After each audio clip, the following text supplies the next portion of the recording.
Hello everyone, this is Moses from Zaatar Gardens. I'm going to do a quick video today on my Cherimoya that I'm trying to bring back to life after a late frost last year. So as you know, for the ones that are subscribed to my channel, when I planted my Chaffey Cherimoya, it did very well. It grew, it flowered, it fruited, but I took off the fruit because I wanted to spend the energy on growth.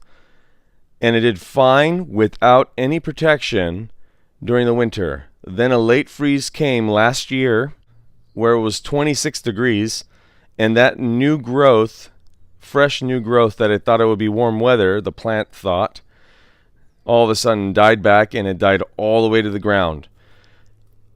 I left it in the ground just to see what would happen, and it started to grow. Keep in mind that it was right here where now I have a Sweet 16 apple.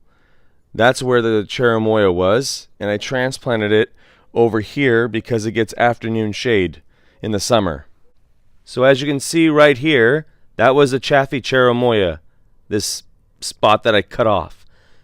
But the rootstock grew up, and I chose the 4 best branches to grow up. The veins of these leaves mimic a Cherimoya, but not the tip. In my experience, there's no Cherimoya that has a pointed tip at the end. I believe this rootstock was an Atemoya, which I'm fine with, as long as the tree's not dying. Later on, I have a few friends of mine that have Cherimoyas. I'll just cut some.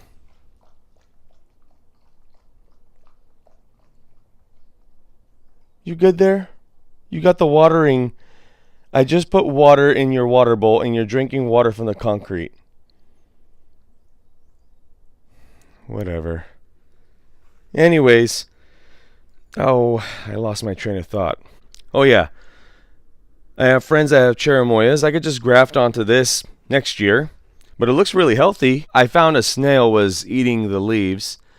But I'm not too worried about that. Beautiful tree still.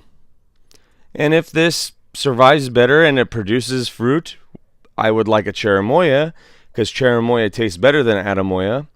But if I don't have to baby it, I'd rather have this. And a lot of new growth as well is coming out. Alright everyone. So let's see how this Atemoya does in the summer.